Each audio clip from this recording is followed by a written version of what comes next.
Hi everyone, welcome back to our channel. Today in this video we are going to see how to add Lidl Plus card to Apple Wallet step-by-step guide via app and QR code method. Method 1. Use the Lidl Plus QR code. Step 1. Open the Lidl Plus app on your phone. Step 2. Tap your Lidl Plus card to show the QR code. Step 3. Take a screenshot of the QR code. Step 4. Save the screenshot in your Photos app. Step 5. At the checkout, open the screenshot and let the cashier scan it. Method 2. Add the card to Apple Wallet. Step 1. Install a Wallet Pass app such as Pass2U Wallet or Pass4 Wallet. Step 2. Open the Lidl Plus app and display your QR code. Step 3. Open the Wallet Pass app and tap Add Card or Create Pass.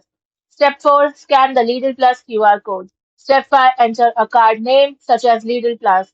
Step 6. Tap Add to Apple Wallet. Step 7. Open Apple Wallet and check that the card was added. Thank you for watching, and for more such informative videos, do like, share and subscribe to our channel.